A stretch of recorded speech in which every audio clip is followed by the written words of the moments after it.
O gaplansan ako sa akong buhok. Nag-iron ako. Nag-iron. Yan, color. Sada kayo. Makapagwapa gid ay ning kuan ba? Kuluran na tong buhok.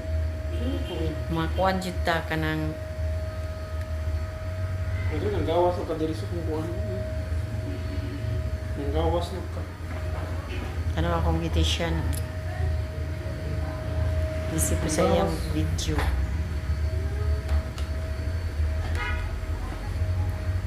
Makagwapa gini ang buhok. Wala, dili pa munta na ako schedule karon. Unya kay mura bitaw galimutan kung tanaw sa kong dagway ba nga. Pangit naman kaya akong dagway ko akong buhok kay ko ana kaayo dry. Yan nanggawas ng mga white hair. So, nagpagwapa ko diretso oy. Nara kong maringa. Nara kong maringa. Kuan gwapa. Aday ka. Nara kong maringa gwapa. So, YouTube ka rin sila. Tagiya sa parlor. Nag-YouTube siya ako sa Nag-YouTube ko, tudloan. nag-awat ko para makakwarta ko. Oh, narang tagiya sa akong Pero akong kung kuan. mag-TV na ako yung Akong best friend, Gawas na. Mari. Oh, gwapa oh, gwapa. Eh, ikaduara ko nimo ba? Makapagwapa gid ang buhok no? Kanang kuluran ba ganyan kay pangit ba kay akong dagway ay.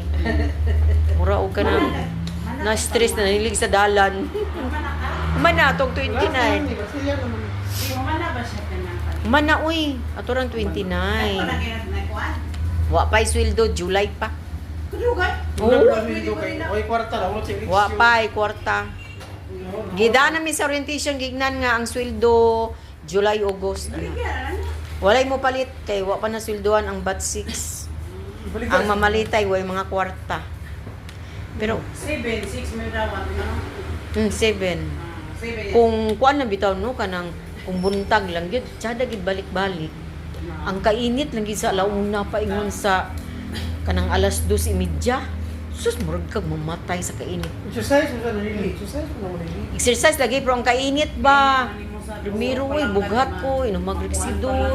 Grabe nga mga diskarte nga mga tambal-tambal imong Panginoon para ma-recover imong kuan, makasurvive.